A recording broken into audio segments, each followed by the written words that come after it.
माननीय अध्यक्ष जी, मैं आपके प्रति आभार व्यक्त करना चाहता हूं कि इस महत्वपूर्ण विषय पर आपने मुझे बोलने का मौका दिया। माननीय अध्यक्ष जी, इस विषय पर चर्चा के लिए सत्र की शुरुआत में 2 दिन गतिरोध भी हुआ। इससे एक प्रकार की गैर समझ, गलत धारणा जनता के बीच में पड़ी कि हम लोग ये चर्चा नहीं चाहते। माननीय अध्यक्ष जी, मैं स्पष्ट करना चाहता हूं, संसद ये देश का चर्चा का सबसे बड़ा पंचायत है और हम भाजपा वाले, एनडीए वाले चर्चा से कभी नहीं भागते। कोई भी मुद्दा हो, संसद के नियमों के अनुसार चर्चा के लिए हम तैयार रहते हैं। हमने 2 दिन तक विपक्ष के चर्चा करी कि इसको बाद में किया जाए, 2 सत्र बाद में किया जाए, मगर नहीं माने। हमने हाँ भर दी। मेरा दायित्व है मान्यवर कि हमने क्यों ना बोली थी। ना बोलने के 2 कारण थे। एक कारण था कि चर्चा गहन पुनः निरीक्षण के नाम पर वो मांगते थे, एसआईआर के नाम पर मांगते थे। मान्यवर, मेरा बहुत स्पष्ट मत है कि एसआईआर पर इस सदन पे चर्चा नहीं हो सकती है, क्योंकि गहन पुनः निरीक्षण की जिम्मेदारी भारत के चुनाव आयोग की है। भारत का चुनाव आयोग और चुनाव आयुक्त ये सरकार के तहत काम नहीं करते। अगर जब चर्चा होती है और कुछ सवाल खड़े किए जाएंगे तो इसका जवाब कौन देगा? मान्यवर, जब उन्होंने कहा कि हम चुनाव सुधार पर चर्चा करने के लिए तैयार है, हम तुरंत मान गए और आज चुनाव सुधार पर ही चर्चा हुई। मान्यवर, लगभग 63 प्लीज मान्य दादा बीमार हो, मैं समझ रहा हूं, मगर बीमार ज्यादा हो तो घर पे रहा करो, यहां सदन का माहौल मत बिगाड़िए। मान्यवर, 63 सदस्यों ने प्लीज ऐसे माहौल अरे ठीक यार, रहना चाहिए। व्यक्तिगत बात है मेरी और दादा के बीच में। माहौल ठीक रहना चाहिए। मान्यवर, 63 सदस्यों ने पक्ष और विपक्ष से इस चर्चा में हिस्सा लिया है और जो चर्चा का समय हुआ था तय, उससे ज्यादा आपने समय लिया है। इसलिए भी मैं आपका धन्यवाद व्यक्त करना चाहता हूं। मान्यवर, चर्चा तय हुई थी चुनाव सुधारों के लिए, मगर ज्यादातर विपक्ष के सदस्यों ने एसआईआर पर ही चर्चा करी। अब चर्चा इन्होंने जिस तरह से शुरू करी है, जवाब तो मुझे देना पड़ेगा मान्यवर, और मैं मानता हूं उनको सुनना भी चाहिए। मान्यवर, इस एसआईआर पर, गहन पुनर्निरीक्षण पर एक तरफा 4 महीने से झूठ फैलाया और देश की जनता को गुमराह करने का प्रयास किया। और मेरा आग्रह है सदन के पक्ष और विपक्ष के सभी सदस्यों, मैंने एसआईआर की प्रक्रिया का, इससे जुड़े हुए संवैधानिक अनुबंधों का और भूतकाल में जो एसआईआर हुए वो सभी का गहन अभ्यास किया है। मैं आज आपके माध्यम से इस सदन को और सदन के माध्यम से पूरी देश की जनता को जो झूठ विशेषकर कांग्रेस पार्टी द्वारा फैलाया गया है, वो झूठ का मेरे तर्कों के हिसाब से जवाब देना चाहता हूं। आप बेटे बेटे ज्ञान मत दीजिए। मान्यवर, ये देश के संविधान में, मान्यवर, ये देश के संविधान से, संविधान के अनुच्छेद 2 से चुनाव आयोग की रचना हुई। एक प्रकार से चुनाव आयोग एक संवैधानिक संस्था है। संविधान के अंदर चुनाव आयोग का गठन, उसकी शक्तियां, चुनावी प्रक्रिया, मतदाता की परिभाषा और मतदाता सूची को तैयार करने और उसके सुधारने के लिए की शक्तियां, इसके बारे में स्पष्ट प्रावधान किए गए।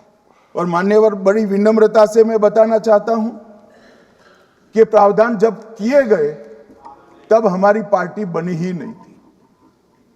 हमारी पार्टी के अलावे जो लोग हैं, इन लोगों ने संविधान सभा में चर्चा कर कर संविधान को बनाया था। इसलिए ये पूरी चुनाव की प्रक्रिया जो संविधान के अंदर व्याख्यायित की गई है और आज जो हो रहा है, ये दोनों के बीच में क्या अंतर है और आरोप क्या है, इसको मैं जवाब देना चाहता हूं। माननीय, फ्री एंड फेयर चुनाव कराने का हमारा संविधान ने जिम्मेदारी चुनाव आयोग की तय की। मतदाता सूची बनाने की और मतदाता सूची में सुधार करने की जिम्मेदारी भी चुनाव आयोग को दी। अनुच्छेद, संविधान के भाग 15 में अनुच्छेद 324, इसमें चुनाव आयोग का गठन, चुनाव आयुक्त की नियुक्ति, लोकसभा, राज्यसभा, विधानसभा, उपराष्ट्रपति और राष्ट्रपति, ये सभी चुनाव का संपूर्ण नियंत्रण संविधान ने चुनाव आयुक्त को दिया है। और चुनाव आयुक्त एक से ज्यादा हो तो इलेक्शन कमिश्नर को दिया है। अब 325 जो अनुच्छेद है, वो किसी भी पात्र मतदाता को मतदाता सूची से बाहर नहीं रखा जाता, इसका प्रावधान करता है। मगर 326 एक गहन पुनर्निरीक्षण के लिए, एसआईआर के लिए बहुत महत्वपूर्ण है। क्या है 326 मान्यवर?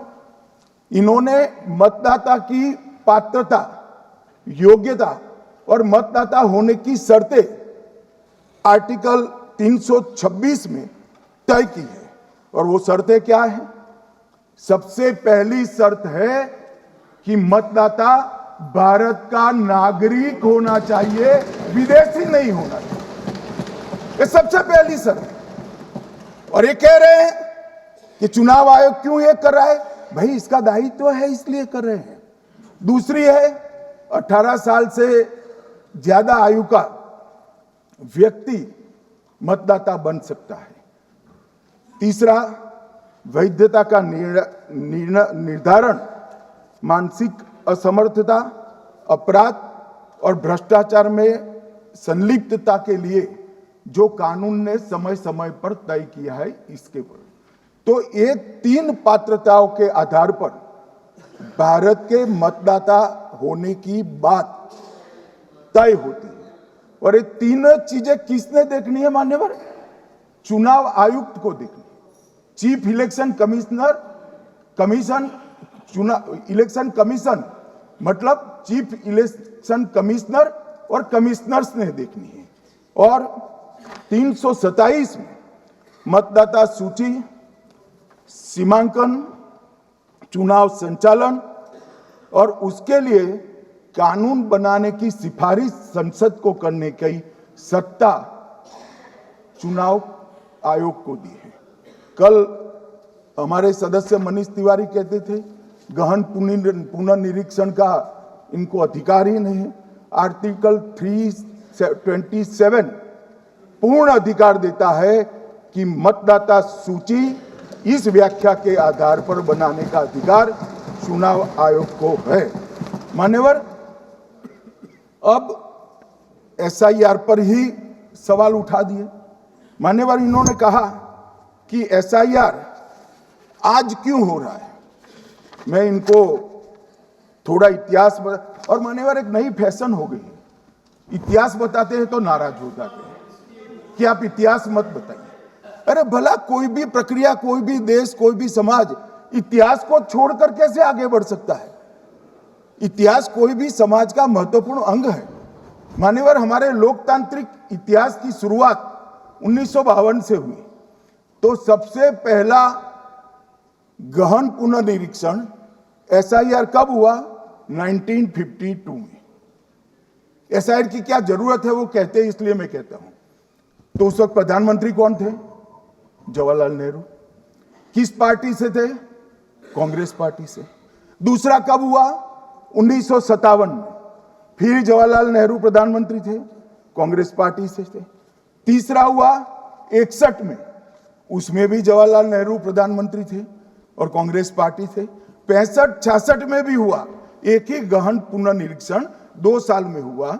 उस वक्त भी श्री लाल बहादुर शास्त्री प्रधानमंत्री थे, कांग्रेस पार्टी थे। 83-84 में हुआ, इंदिरा जी थी। 87-89 में हुआ, राजीव गांधी थे। 92-93-95 में हुआ, नरसिम्हा राव थे। 2002 और 3 में हुआ, तब श्री अटल बिहारी वाजपेयी थे। मान्यवर, 2004 में गहन पुनर्निरीक्षण समाप्त हुआ, तब डॉक्टर मनमोहन सिंह जी प्रधानमंत्री थे। तो 2, 3, 4 का एक गहन पुनर्निरीक्षण हुआ, SIR हुआ।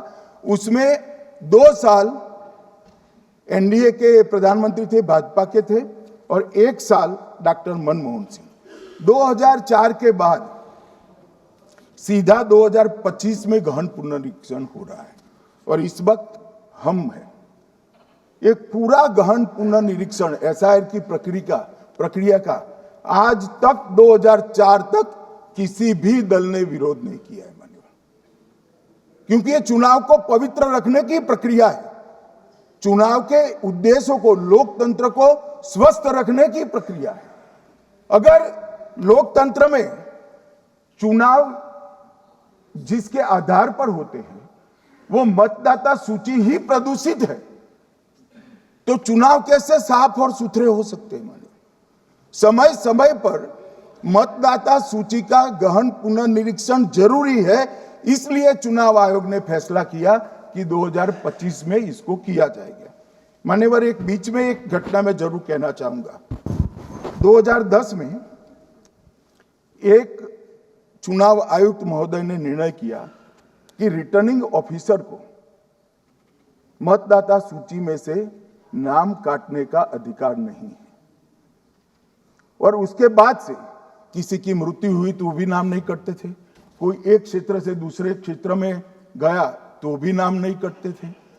एक व्यक्ति का ट्रांसफर हो गया तो कोयम्बटूर से वो शिमले चला गया, भारत सरकार का कर्मचारी है, तो उसका नाम कोयम्बटूर में भी रहता था, शिमला में रहता था, क्योंकि 2010 में,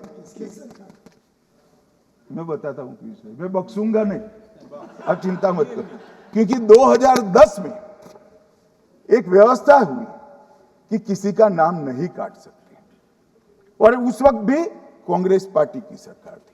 तो एक गहन पुनर्निरीक्षण क्या है? मानिए, एक गहन पुनर्निरीक्षण है कि जिनकी मृत्यु हो गई उनके नाम कट जाए, जो 18 साल से बड़े हो गए उनके नाम जोड़ जाए, जो किसी भी प्रकार से 2 जगह मतदाता है उनके नाम कट जाए, और जो विदेशी नागरिक है उनको चुन चुन कर डिलीट किया जाए। ये गहन पुनर्निरीक्षण। और मैं आज इस मंच से, आपके माध्यम से इस सदन को और देश की जनता को कहना चाहता हूं, क्या कोई भी देश का लोकतंत्र सुरक्षित रह सकता है जब देश का प्रधानमंत्री और राज्य का मुख्यमंत्री कौन हो वो घुसपैठ ये तय करेंगे? मान्यवर, नहीं रह सकते।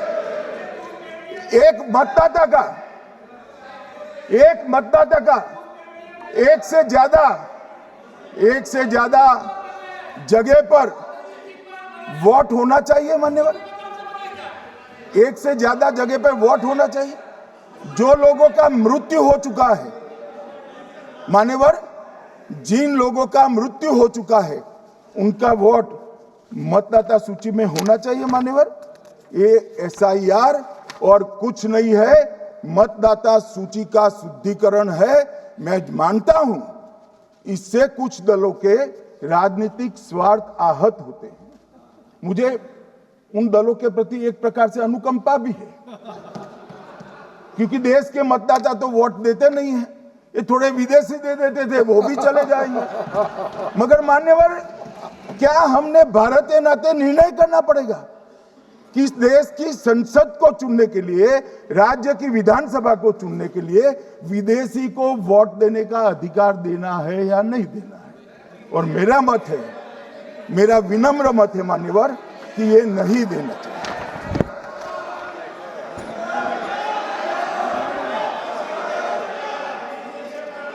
दादा बैठ जाइए प्लीज प्लीज।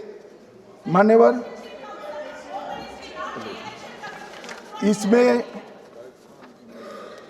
इसमें कानूनी स्थिति का प्रश्न नहीं है।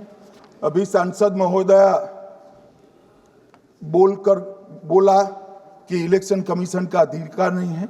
लाल बाबू हुसैन 1995 में एक वाद हुआ मान्यवर, भारत की सर्वोच्च अदालत तक वो वाद पहुंचा। लाल बाबू हुसैन बनाम मतदाता रजिस्ट्रेशन ऑफिसर 1995 में इसका जजमेंट आया और उसमें अदालत ने स्पष्ट कहा, देश की सर्वोच्च अदालत ने कहा, मैं नहीं कह रहा, जहां मतदाता का नाम दर्ज किया जाना है वहां रिटर्निंग ऑफिसर ये सुनिश्चित कर सकता है कि आवेदक भारत का नागरिक है या नहीं है।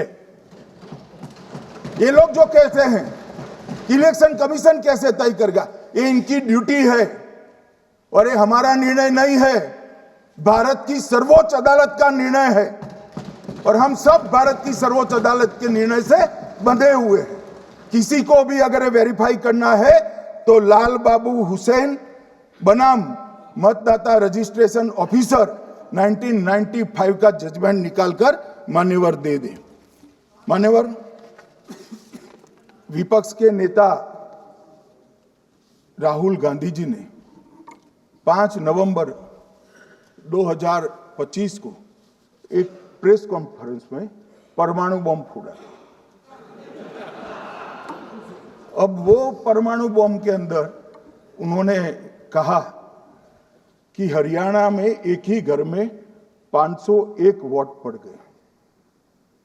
चुनाव आयोग ने इतनी स्पष्टता करी कि हाउस नंबर 265 कोई छोटा मकान नहीं है और 1 एकड़ का पुश्तैनी प्लॉट में अनेक परिवार बस रहे हैं, मगर वहां हर परिवार के घर का नंबर नहीं दिया गया है, इसलिए सब जगह हाउस नंबर 501 दिया गया और एक परिवार की तो 3 पीढ़ियां साथ में रह सकती है। और पुराने नंबर से ही जब हरियाणा में कांग्रेस की सरकार चुनी गई तब से ये नंबर इसी तरह से चल रहा है। ये ना कोई फर्जी घर है ना फर्जी वोटर है।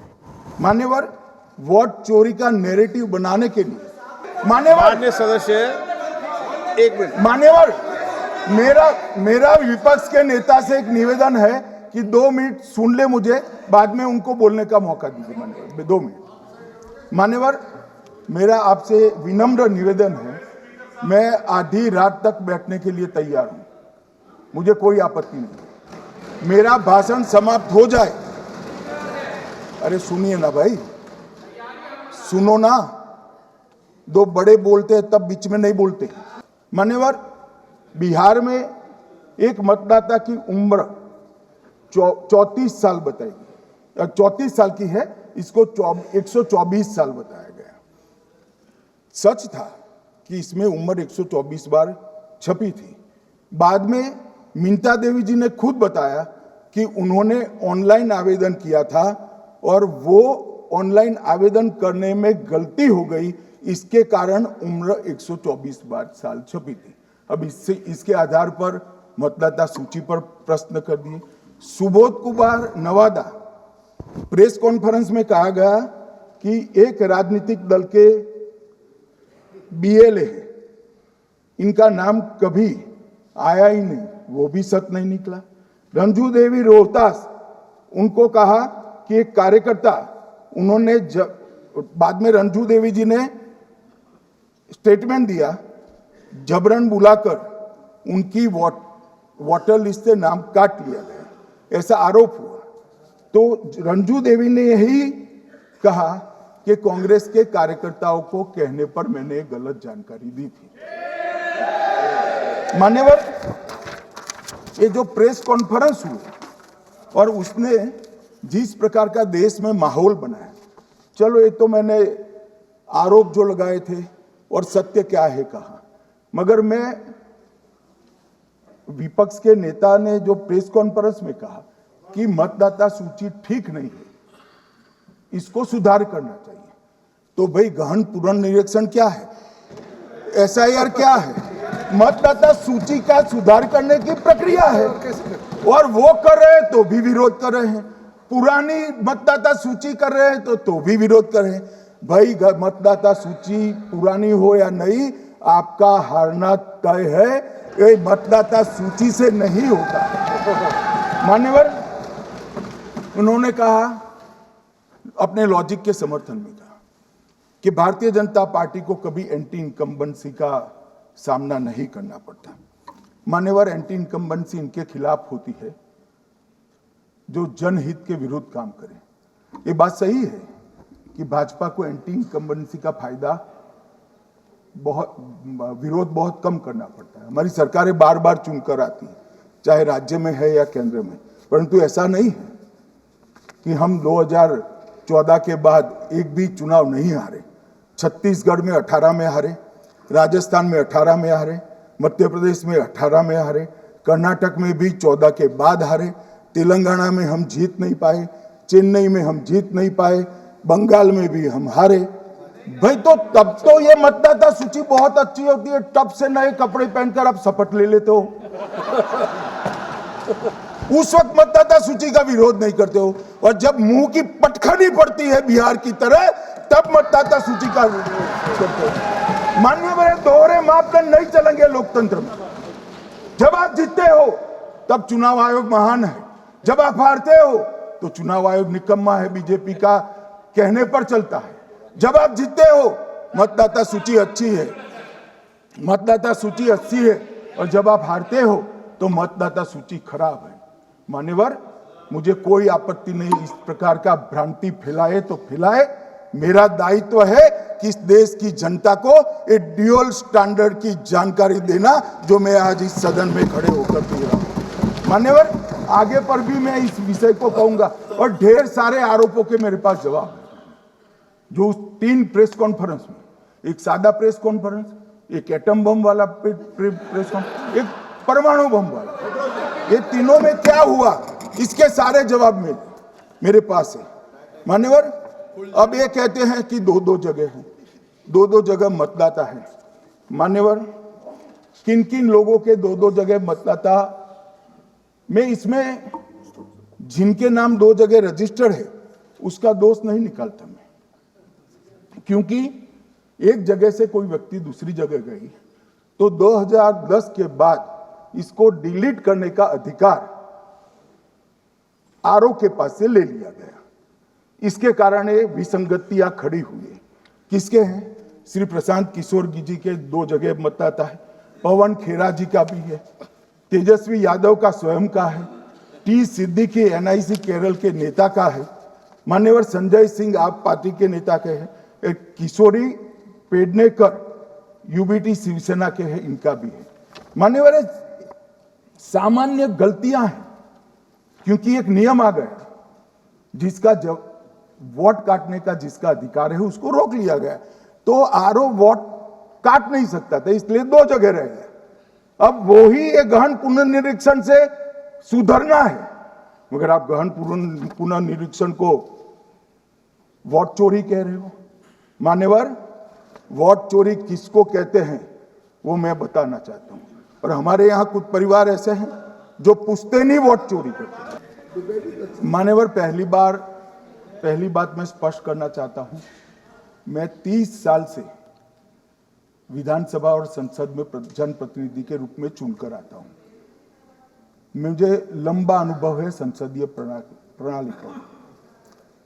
विपक्ष के नेता महोदय कहते हैं कि पहले मेरी बात का आप जवाब दीजिए, मैं सुनना चाहता हूं। आपकी मुनसफी से संसद नहीं चलेगी।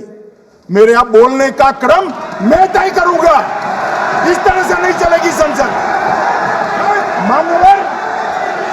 मान्यवर, उनको धैर्य रखना चाहिए, उनको धैर्य रखना चाहिए मेरा जवाब सुनने का।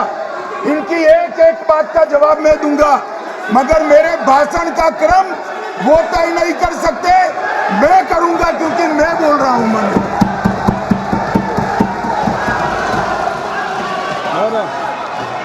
मान्यवर, मैंने इतना ही कहा कि मैं मेरे भाषण का क्रम मैं तय करूंगा।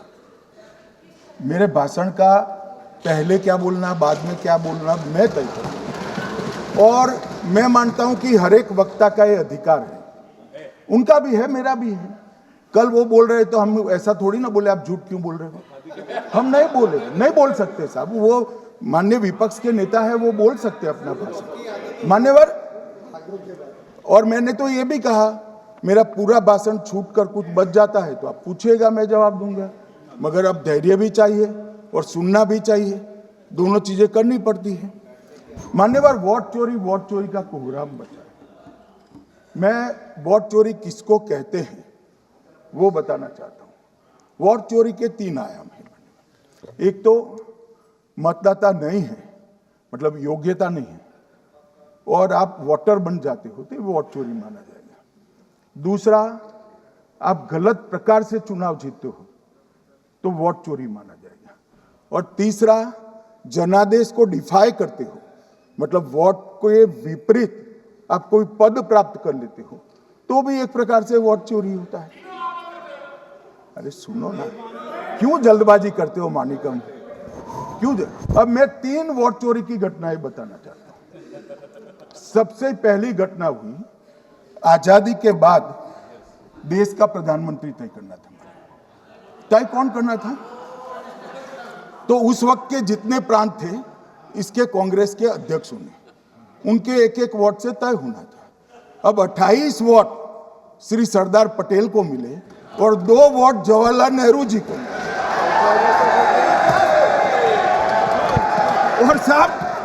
और साहब प्रधानमंत्री जवाहरलाल जी बने। मान्यवर, दूसरे प्रकार की वोट चोरी और नैतिक तरीके से चुनाव जीता, ऐसी वोट चोरी भी भूतकाल में एक बार हुई थी। श्रीमती इंदिरा गांधी रायबरेली से चुनी गई। इलाहाबाद हाईकोर्ट में श्री राजनारायण पहुंचे कि चुनाव नियमों के अनुसार नहीं हुआ। इलाहाबाद हाईकोर्ट ने ये तय कर दिया कि श्रीमती गांधी ने उचित तरीके से चुनाव नहीं जीता है, हम इसको रद्द कर देते हैं। मान्यवर, ये भी वोट चोरी थी, बहुत बड़ी वोट चोरी थी। और उसके बाद में क्या हुआ? उसके बाद में वो वोट चोरी को ढकने के लिए संसद में कानून लाया गया कि प्रधानमंत्री के खिलाफ कोई केस ही नहीं हो सकता। मैं विपक्ष के नेता को कहना चाहता हूं, इम्यूनिटी की बात आप चुनाव आयोग की पूछ रहे हैं, इसका तो मैं जवाब दूंगा, इम्यूनिटी का। मगर ये इम्यूनिटी जो श्रीमती गांधी ने दी थी, इसके लिए आपका क्या कहना है? और उन्होंने तो स्वयं के लिए ले ली ना। मान्यवर, उनका आरोप है कि सरकार ने बनाया तो लोकतंत्र ने बनाया, तो जो समय का केस था वो बताया है, आगे का तो मोदी जी को भी सब लोगों ने प्रधानमंत्री बनाया है भाई, आपकी कृपा से नहीं बने हैं।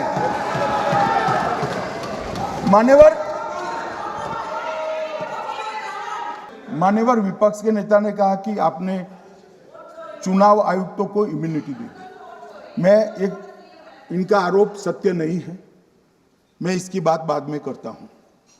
परंतु हमने तो चलो मानो चुनाव आयुक्त को इम्यूनिटी दी, श्रीमती गांधी ने तो अपने आप को इम्यूनिटी दी। और फिर जब ये संवैधानिक सुधार के वायरस चैलेंज हुए तो वो केस जीतने के लिए 2, 3 और 4 नंबर के सर्वोच्च न्यायालय के जज को बाईपास कर 4थे नंबर के जज को चीफ जस्टिस बनाया और वहां केस भी जीत लिया।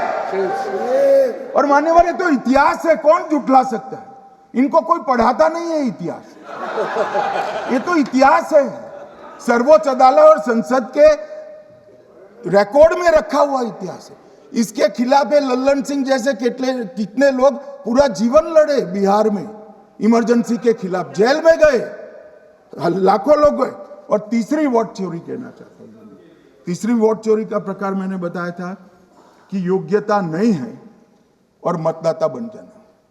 अभी अभी एक वाद पहुंचा है, वाद मतलब डिस्प्यूट पहुंचा है दिल्ली की सिविल अदालत में। उसमें डिस्प्यूट ये है कि सोनिया गांधी जी इस देश की नागरिक बनने से पहले मतदाता बने। मान्यवर, मैंने इतना ही कहा है कि अदालत में केस चल रहा है जो फैक्चुअल है। अब जवाब तो उनको अदालत में देना है, सोनिया जी ने यहां क्यों दे रहे हैं? अदालत में जवाब देना है। मान्यवर, मैंने कुछ ऐसा नहीं कहा, मैंने सिर्फ इतना कहा है कि एक वाद दायर हुआ है दिल्ली की अदालत में। मैंने कोई कंक्लूजन नहीं कहा, मैंने कहा कंक्लूजन कहा, मैंने कोई कंक्लूजन नहीं कहा। कंक्लूजन तो जब उनका नोटिस का जवाब वो दे देगी तब अदालत देगी, तब फिर से बताऊंगा मैं। मगर अभी तो मैंने सिर्फ इतना कहा है कि वहां एक केस रजिस्टर्ड हुआ है जिसमें श्रीमती गांधी को नोटिस इश्यू किया है। इसमें इतने लाल पीले होने की जरूरत क्या है? मान्यवर, हम सबका साझा दायित्व है, हम भी विपक्ष में बैठे, हम चुनाव जितने जीते हैं इससे ज्यादा हारे हैं। हम लोगों का तो एक प्रकार से पौना जिंदगी ही विपक्ष में ही चला गया, चाहे राज्य हो या केंद्र हो। कई चुनाव हमारे, हमने चुनाव आयुक्त और चुनाव आयोग पर कभी आरोप नहीं लगाया। एक नया पैटर्न खड़ा हुआ, एक नया पैटर्न। मैं पूरा वाक्य नहीं बताना चाहता। श्रीमती ममता बनर्जी ने चुनाव आयोग पर आरोप लगाए, स्टालिन जी ने लगाए, बीडी सतीशन जी ने लगाए, श्री राहुल गांधी ने लगाए, मल्लिकार्जुन खड़गे जी ने लगाए, तेजस्वी यादव जी ने लगाए, अखिलेश यादव जी ने लगाए, वी शिवन कुट्टी ने लगाए, हेमंत सोरेन जी ने लगाए, भगवंत मान जी ने लगाए। अब पहले तो ऐसी परंपरा सिर्फ कांग्रेस पार्टी में थी, मगर संपर्क का दोष कहता होता है साहब, ये सारे इंडिया अलायंस वाले चुनाव आयोग के खिलाफ आए। मान्यवर, चुनाव आयोग एक तटस्थता से चुनाव कराने वाला संस्थान बनाया गया और इसकी मान्यता कोई पॉलिटिकल पार्टी ने नहीं दी, भाग और अनुच्छेदों के तहत हमारे संविधान ने दी है। और ये संवैधानिक प्रक्रिया है।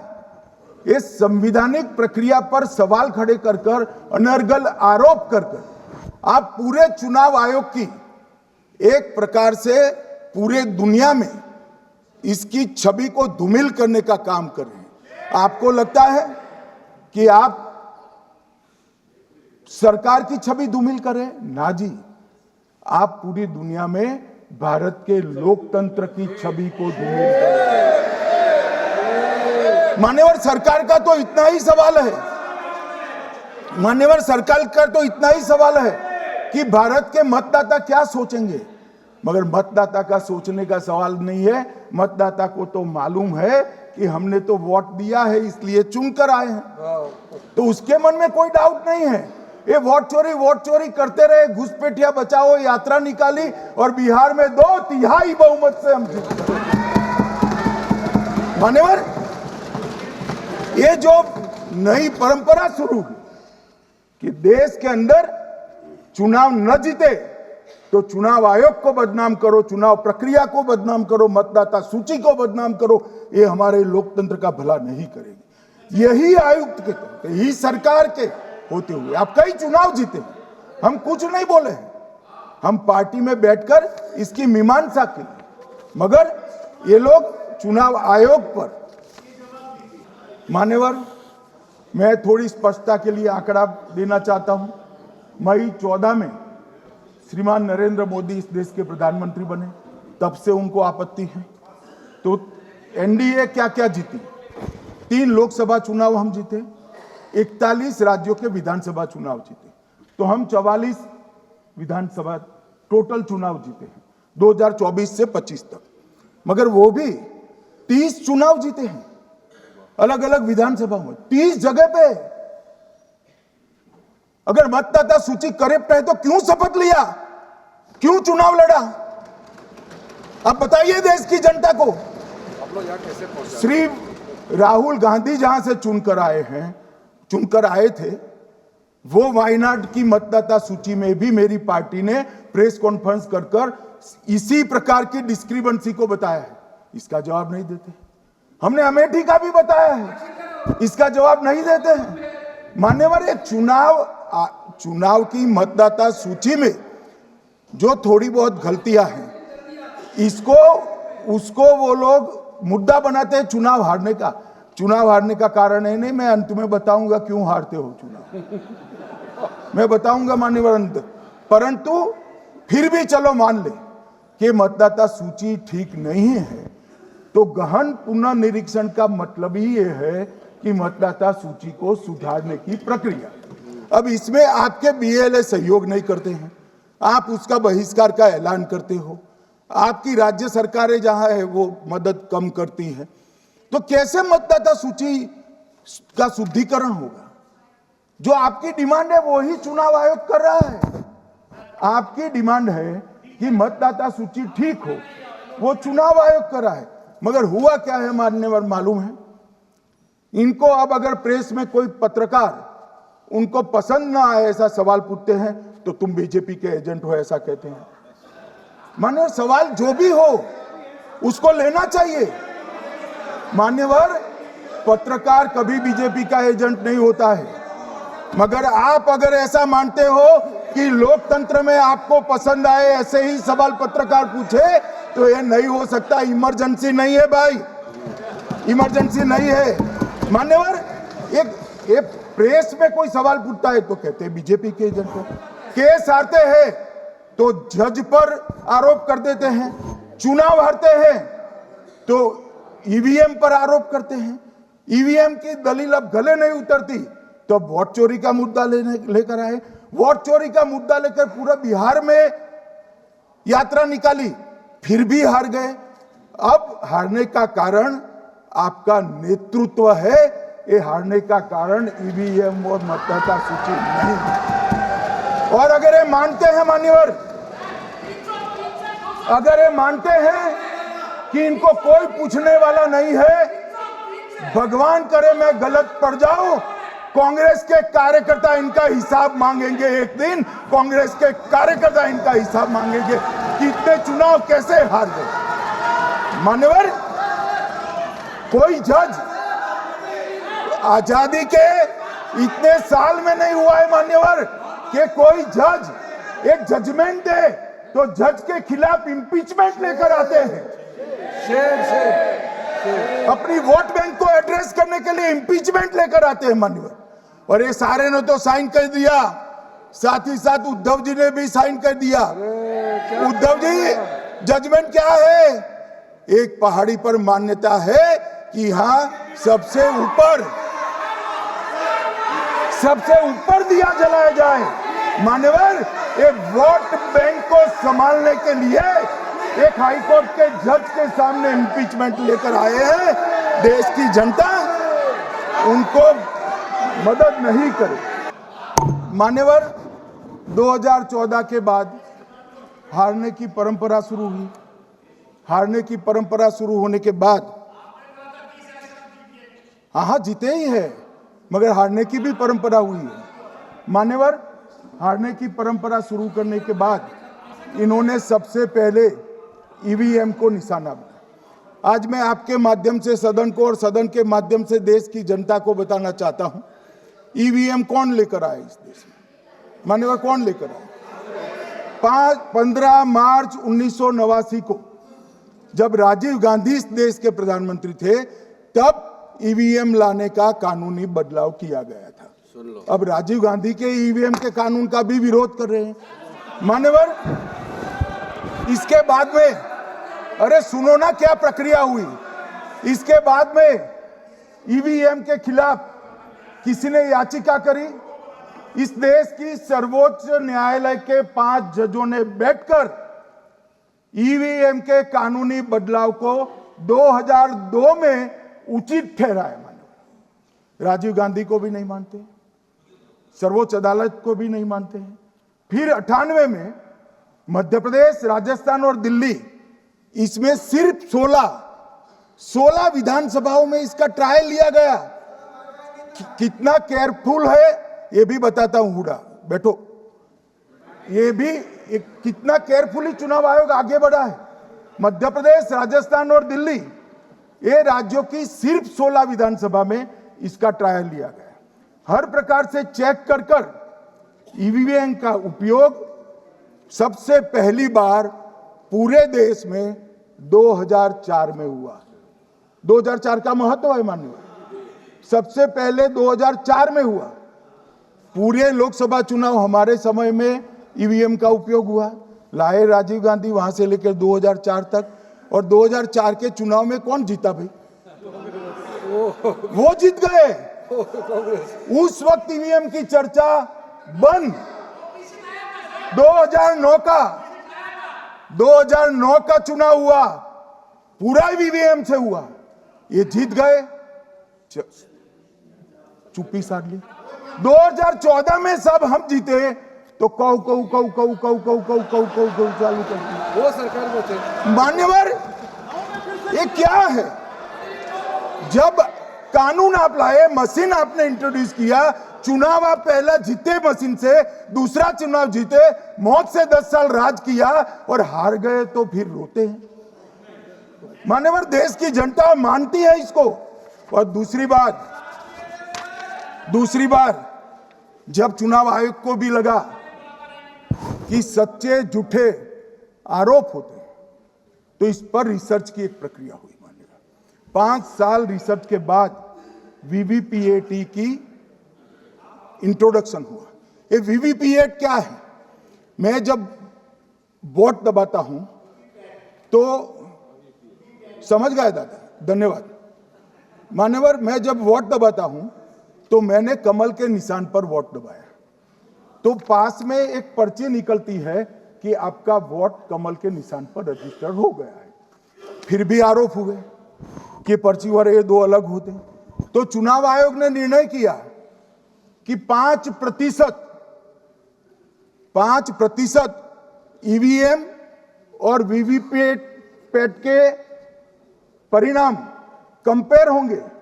तो मशीन खुला, इसमें 396 वोट मिले।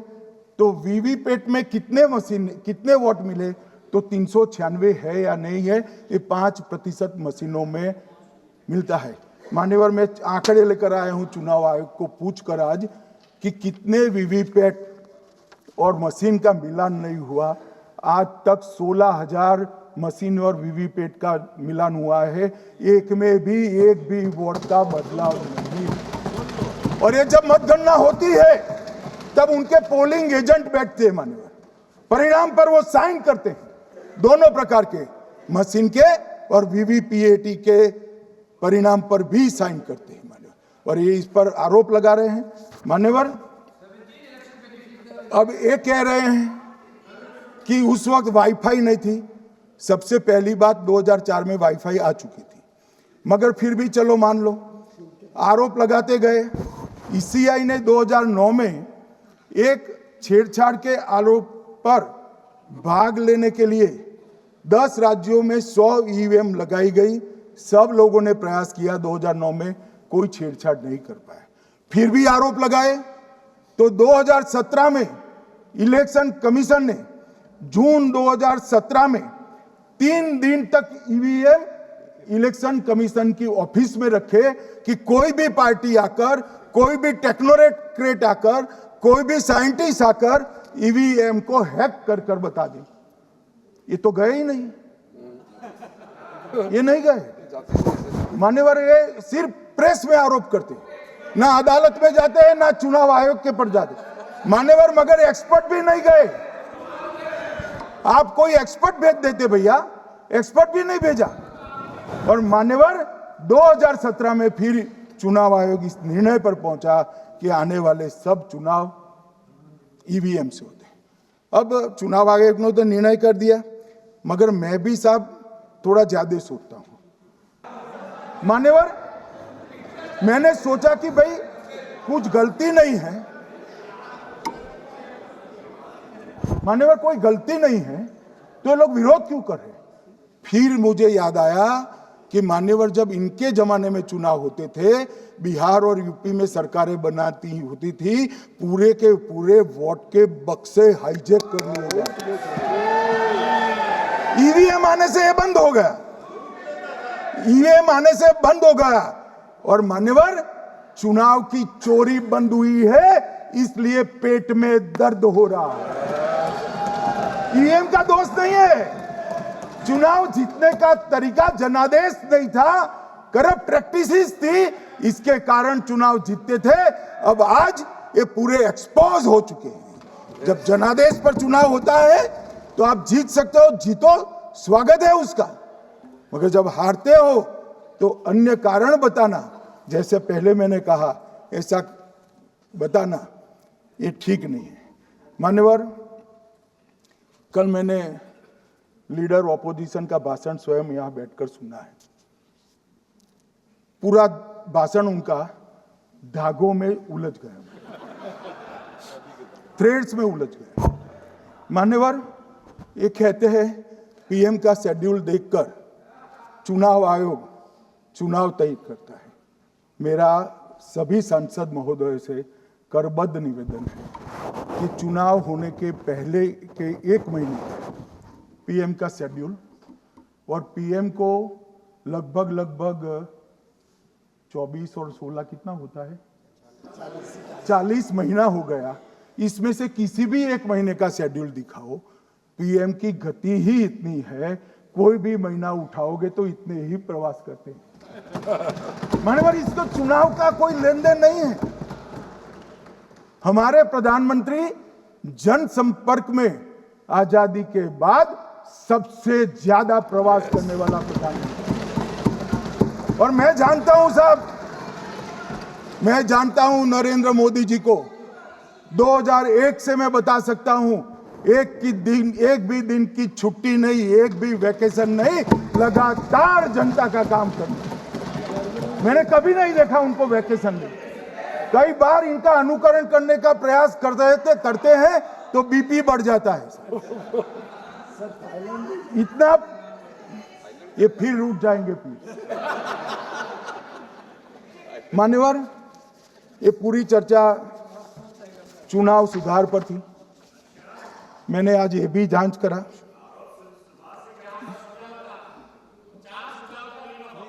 सुनो ना, जरा धैर्य रखो भाई। मान्यवर,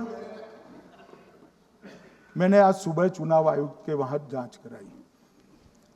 जांच मतलब कोई गोपनीय चीज नहीं पूछी है, आप इसका इशू मत बने। मैंने ये पूछा कि चुनाव सुधार के लिए मई 2014 के बाद कौन सी पार्टी से कितने आवेदन आपको मिले, क्योंकि चुनाव सुधार जो करना है इसकी प्रक्रिया क्या है। मान्यवर, चुनाव सुधार सभी राजनीतिक दलों के साथ चर्चा कर चुनाव आयोग भारत सरकार के विधि मंत्रालय को भेजता है, और विधि मंत्रालय इसका कानून बनाकर संसद के सामने रखता है। ये प्रक्रिया है। तो मैंने सोचा कि इतना बड़ा हो हल्ला हुआ तो ढेर सारे चुनाव सुधार कांग्रेस पार्टी ने दिए होंगे, तो मैं जरा उसका पूछा कर दूं, लगे हाथ तो इसकी भी बात कर लूं, इसमें गोपनीय क्या है। तो मैंने पूछा तो साहब मुझे एक रहस्य मालूम पड़ा कि आज तक मई 2014 से चुनाव आयोग को एक भी चुनाव सुधार का सुझाव कांग्रेस पार्टी से नहीं है। मैं मेरे स्टेटमेंट पर कायम हूं। नरेंद्र मोदी सरकार बनने के बाद आज तक कांग्रेस पार्टी ने चुनाव आयोग को एक भी चुनाव सुधार का प्रपोजल नहीं दिया। मान्यवर, ये कई बार मिलने गए हैं, मैंने उनका प्रेस कॉन्फ्रेंस भी देखा है। उनका प्रेस कॉन्फ्रेंस था चुनाव प्रक्रिया के अंदर उनका जो डिस्प्यूट है वो ऑन गोइंग इलेक्शन में इसको रजू करने का। चुनाव सुधार जो होता है, चुनाव के पहले चुनाव के नियम जो तय होते हैं, इसके लिए सभी दलों को बाकायदा पत्र लिखा जाता है और कोई मांगे तो उसको समय भी देना पड़ता है। एक मिनट ये दो अलग चीज है। माननीय गृहमंत्री जी, मान्यवर, एक मिनट गृहमंत्री। माननीय सदस्यगण,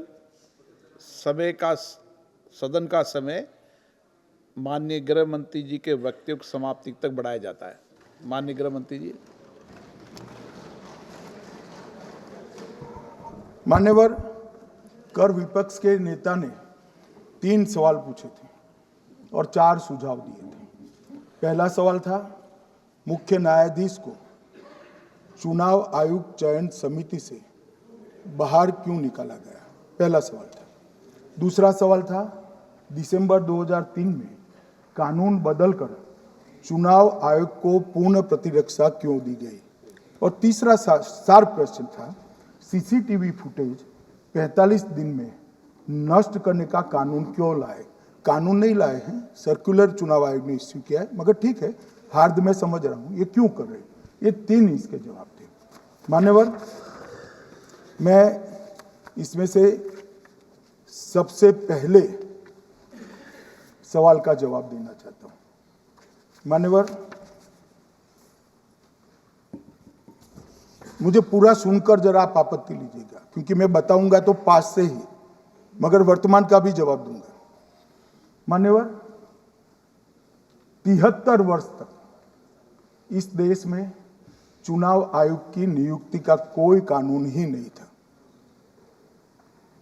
माननीय सभी सदस्य ध्यान से मुझे सुने,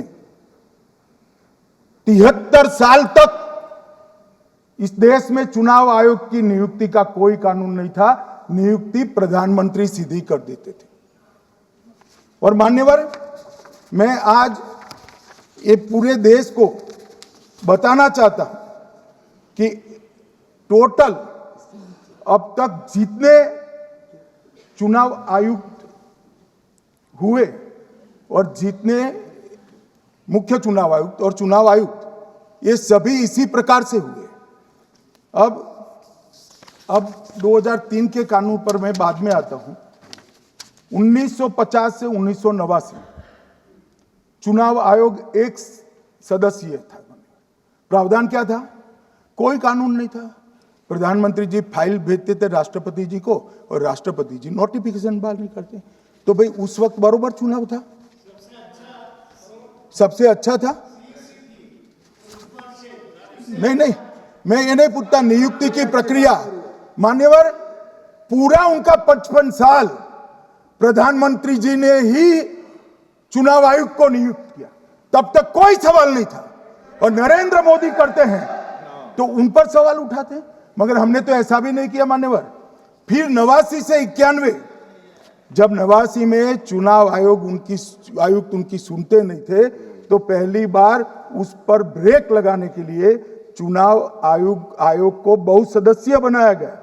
ये बिहार के चुनाव के कारण ही हुआ, परंतु वो भी प्रधानमंत्री की फाइल से ही अपॉइंट होते हैं। और मान्यवर, 21 चुनाव आयुक्त, कमिश्नर और मुख्य चुनाव और 8, 21 और 29 इस प्रकार से हुए, जिसमें कोई प्रधानमंत्री जी ही रखते थे। कांग्रेस पार्टी ने ही यह परंपरा बनाई थी, कानून भी कांग्रेस पार्टी ने बनाया था। मगर आज आरोप करना है इसलिए आपने चुनाव चोरी कर लिया, चुनाव चोरी कर लिया, चुनाव चोरी के कहने से कुछ नहीं होता। जनता हमको सुनती है भाई, और हम जवाब भी देते हैं। मान्यवर, ये 50 से लेकर 2023 तक कोई कानून नहीं। बाद में 2023 में एक अनूप बरनवाल बनाम भारत सरकार मुकदमा हुआ। उसमें सुप्रीम कोर्ट ने कहा कि भाई चुनाव आयुक्त की नियुक्ति थोड़ी पारदर्शी होनी चाहिए। सुझावी था, ऑर्डर नहीं था। हमारे सॉलिसिटर जनरल ने वहां कंसेंट दी, तो उन्होंने कहा कि भाई हमें कानून बनाने में थोड़ी देर लगेगी और हमें इस पर कंसल्टेशन भी करना पड़ेगा, चुनाव आयोग से भी करना पड़ेगा। तो उन्होंने कहा ठीक है, अगर आप सहमत हैं, मैं जजमेंट और आर्गुमेंट पढ़कर अगर आप सहमत हैं, तो जब तक कानून नहीं बनता चीफ जस्टिस ऑफ इंडिया की अध्यक्षता में एक कमेटी बने और प्रधानमंत्री और विपक्ष के नेता इसके मेंबर। हमें कोई आपत्ति नहीं थी, हमने हाँ बोला सर। और विपक्ष के नेता भी थे, प्रधानमंत्री थे और सीजे। 2023 में कानून बन गया। कानून क्या बना? विपक्ष के नेता प्रधानमंत्री तय करेंगे, वो एक मंत्री और स्वयं प्रधानमंत्री, ये तीन लोग बैठकर चर्चा कर कर मेरिट्स में चुनाव आयुक्त और मुख्य चुनाव आयुक्त की नियुक्ति करेंगे। मान्यवर, हमारे टाइम में तो और पारदर्शी, ये कह रहे हैं हमारा तो 33% ही हिस्सा है। भाई 33% तो है ना, हमारा तो हिस्सा ही नहीं था। और मान्यवर, मैं रिकॉर्ड से बताता हूं, 2012 में सीयूसी की नियुक्ति होनी थी। अडवाणी जी ने सुझाव दिया लिखकर कि एक प्रणाली बना जाए, नहीं बनाया और बीएस संपत जी को सीधा चुनाव आयुक्त बना दिया। उसके बाद में भी एक व्यक्ति कैसे है इसकी चर्चा है। नवीन चावला, जिसको आपातकाल की भूमिका पर शाह आयोग ने कहा था ये निष्पक्ष नहीं है, उनको मुख्य चुनाव आयुक्त बना दिया। जबकि मुख्य चुनाव आयुक्त गोपाल स्वामी ने इनके खिलाफ पक्षपात के सबूत भी भेजे, खारिज कर दिया। मान्यवर, सुने नहीं। हमारे समय में ऐसा कभी नहीं हुआ है। हमारे समय पर विरोध होता है, मगर पक्षपात के सबूत किसने नहीं दिए हैं। और भाई, जहां तक 66% और 33% का सवाल है, आप कह रहे हो कि वहां 2 लोग होते हैं और आप एक होते हैं, ये तो हम तय नहीं करते हैं। 140 करोड़ की जनता तय करती है कौन 66 होगा और कौन 33।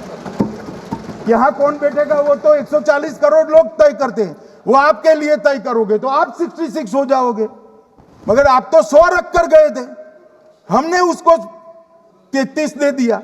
मान्यवर, ये क्या सवाल उठाते? और वो समझते हैं कि मैं बोलता हूं तो बस ये ब्रह्म वाक्य होगा। ऐसे नहीं होता है मान्यवर, हर चीज के तर्क होते हैं।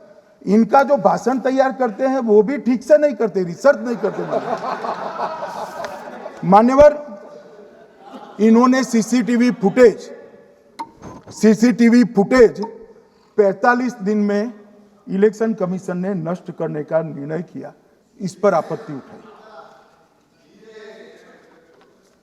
मान्यवर, जन प्रतिनिधित्व अधिनियम 1951 की धारा 81 में एक प्रावधान है। प्रावधान क्या है? उम्मीदवार चुने जाने के बाद 45 दिन में चुनाव याचिका दायर कर सकते हैं। 45 दिन के बाद इसको कोई चुनौती नहीं दे सकता। ये नियम 1991 में बना, तब उस वक्त सीसीटीवी फुटेज नहीं था। सीसीटीवी फुटेज बाद में चुनाव आयोग ने एक सर्कुलर से रूल्स में बदलाव कर ऐड किया। अब किया क्या है चुनाव आयोग ने? सीसीटीवी फुटेज का जो रिकॉर्ड है उसको जन प्रतिनिधित्व अधिनियम की 1951 की धारा 81 के साथ संरक्षित किया है, मतलब अलाइन किया है कि 45 दिन के बाद कोई डिस्प्यूट की प्रोविजन ही नहीं है एक्ट में, तो 45 दिन के बाद ये सीसीटीवी फुटेज क्यों रखना चाहिए?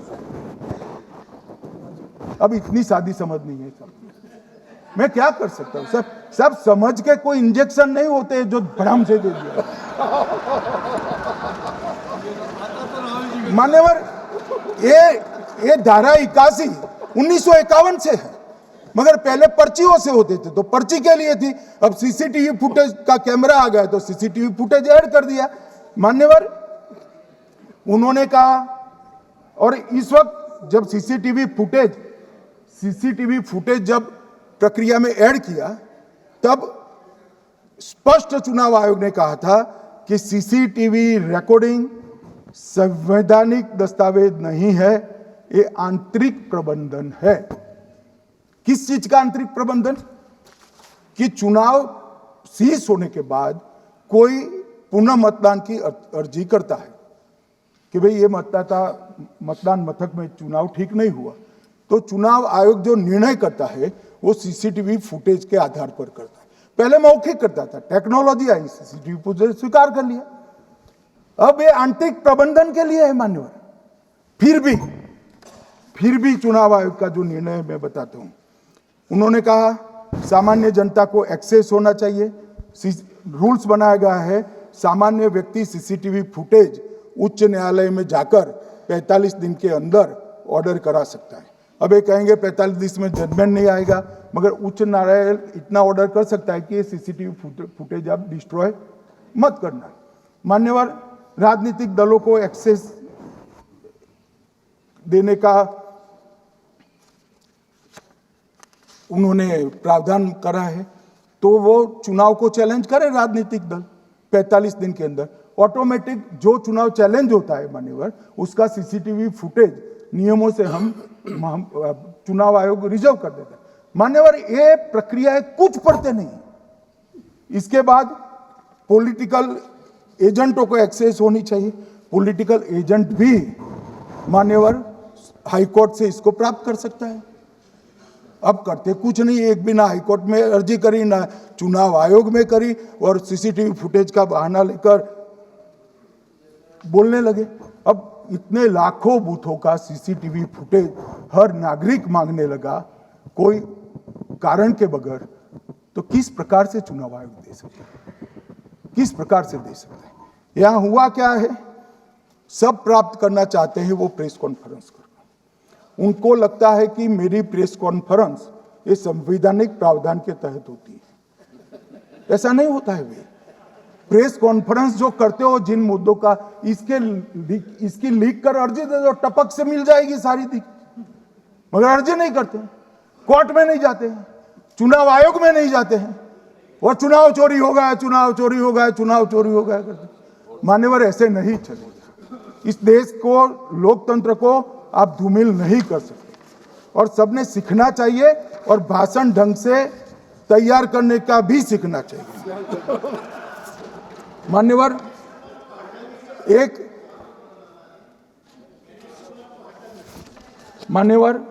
एक उन्होंने कहा सीईसी को 2003 में कानून बनाकर इम्यूनिटी दी है।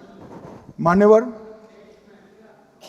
Representation of the people act 1950 में ही ईसीआई के अधिकारियों को जो इम्यूनिटी प्राप्त है उससे जरा भी बढ़ोतरी नहीं करी।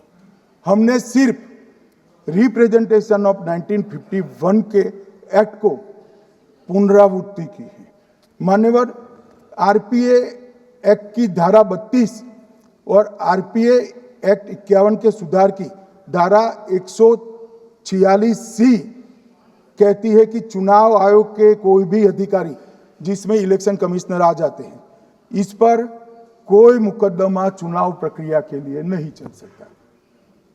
ये प्रावधान है मान्यवर, और वो प्रावधान को 23 के कानून में इसको भी हमने संरेखित किया है मान्यवर। इतने सारे वकीलों को राज्यसभा दे रखी है, भगवान जाने क्या करते हैं सर, अपने नेता को ब्रीफ भी नहीं करते मान्यवर। ये वाक्य आप निकाल सकते हैं, ये वाक्य निकाल सकते हैं मान्यवर। फिर ये सब हो रहा कल देर रात को मान्यवर मैं मेरा भाषण तैयार कर रहा, तो मैंने अपने आप को पूछा कि ये सब इतना स्पष्ट है तो ये मुद्दा क्यों उठा रहे? मेरी समझ में अगर इतना पढ़कर आता है तो उन्होंने भी तो पढ़ा होगा। ये मुद्दा क्यों उठा रहे? मूल मुद्दा है अवैध घुसपैठियों को मतदाता सूची में रखने। मान्यवर, ये 200 बार भी बहसकार करेंगे, एक भी अवैध घुसपैठियों को इस देश में हम वोट नहीं देंगे।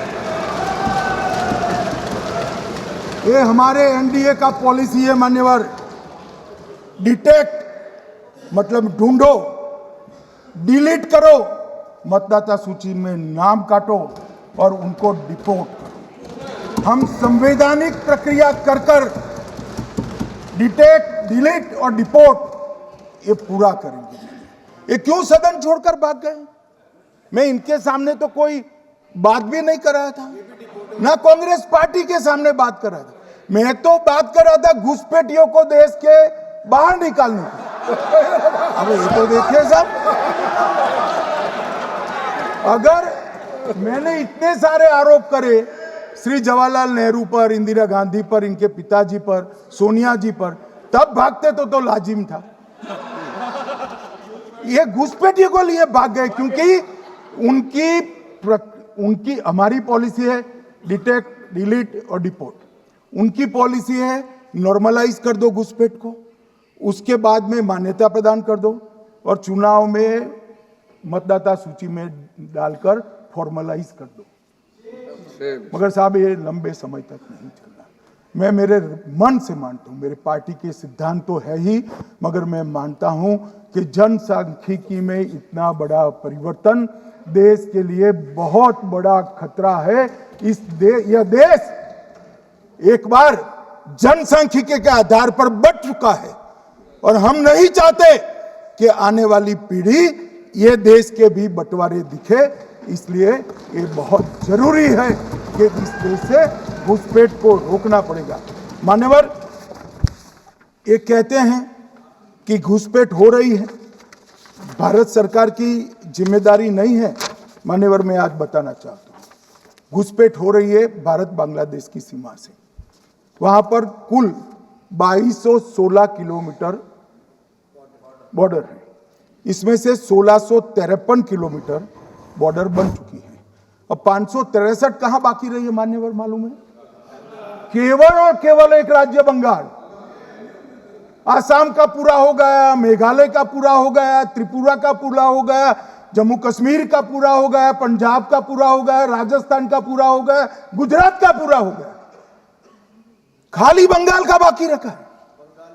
और मैं आज कहना चाहता हूं टीएमसी के लोगों को भी, ये राहुल जी के साथ में रहकर घुसपैठिया बचाओ यात्रा बिहार में निकली, साफ हो गए।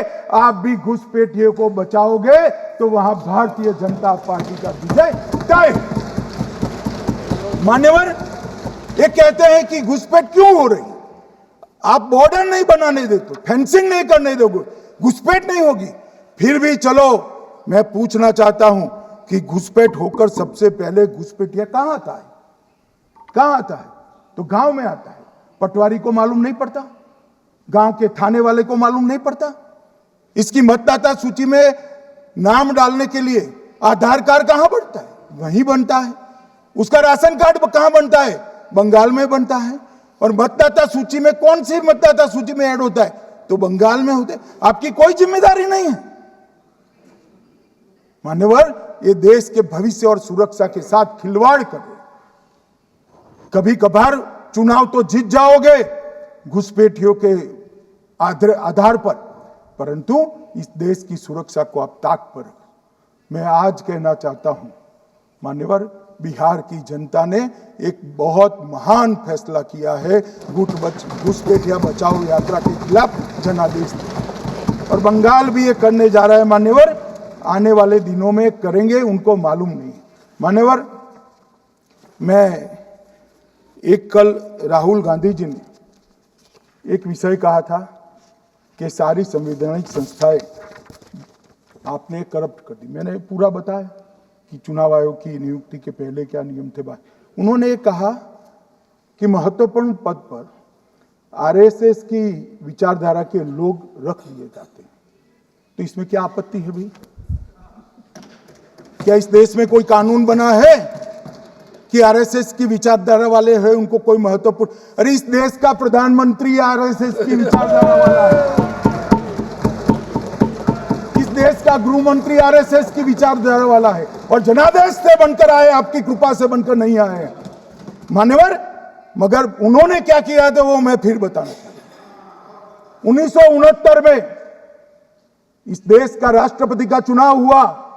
1969 में इंदिरा जी अपनी पार्टी के अंदर ही संघर्ष करती थी। पार्लियामेंट्री बोर्ड ने राष्ट्रपति के चुनाव के प्रतिनिधि के रूप में कांग्रेस पार्टी का अधिकृत उम्मीदवार बनाया श्री संजीव रेड्डी को। और इंदिरा जी ने प्रधानमंत्री रहते हुए अपने पार्टी के मैंडेट को ही डिफाई कर कहा कि राष्ट्रपति का चुनाव में वोटिंग अंतर आत्मा की आवाज से करनी चाहिए।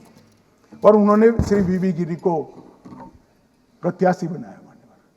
और फिर हुआ क्या? अल्पमत में थी वो। संजीव रेड्डी जी के वोट ज्यादा थे।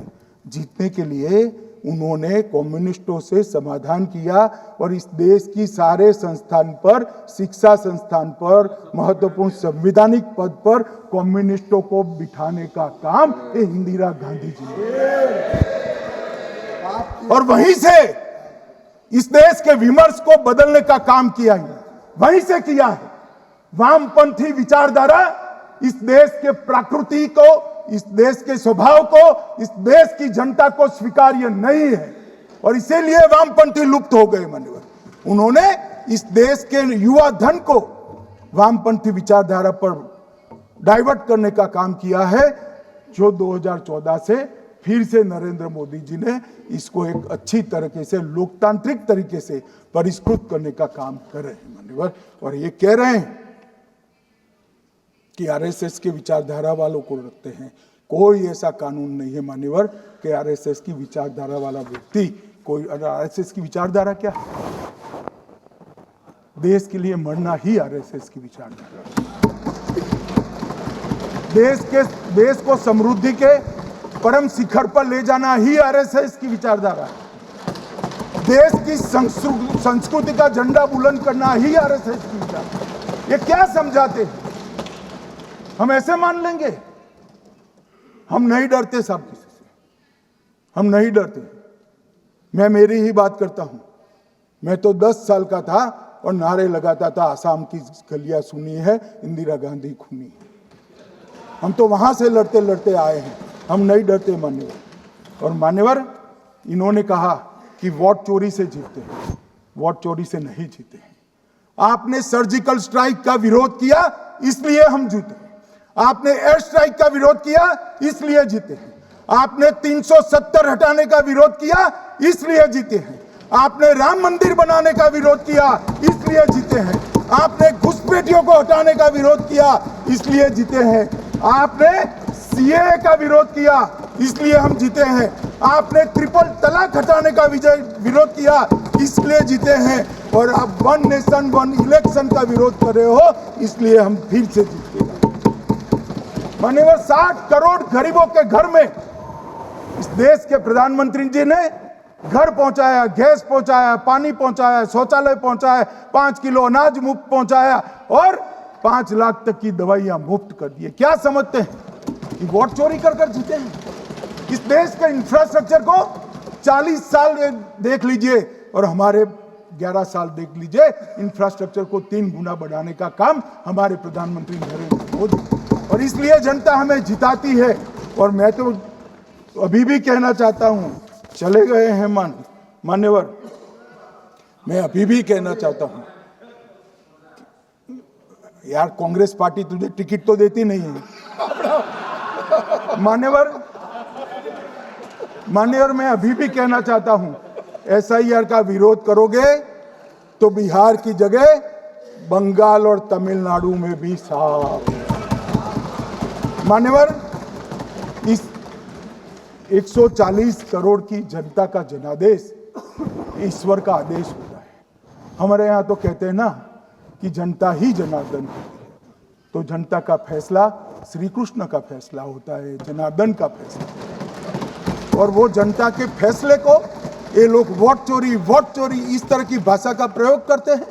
जनता देख रही है, जनता आंख मूंद कर नहीं बैठी। मान्यवर, मैं तो धन्यवाद करना चाहूंगा हमारे पार्लियामेंट्री अफेयर्स मिनिस्टर का कि इन्होंने तो एक अलग रास्ता कर एसआईआर पर चर्चा कर ली, वरना इनका झूठ एक तरफा जनता में जा रहा था। आज आपने भी मुझे इतना विपुल मात्रा में समय दिया, जरूरत पड़ी वहाँ प्रोटेक्शन भी दिया, मुझे संरक्षण दिया, इसलिए मैं आपका भी धन्यवाद करना चाहता हूँ। और अंत में फिर से एक बार श्री राहुल गांधी के भाषण लिखने वालों को कहना चाहता हूँ कि तथ्य ढंग से ढूंढ कर लिखे, इनकी यहाँ पर तकलीफ होती है।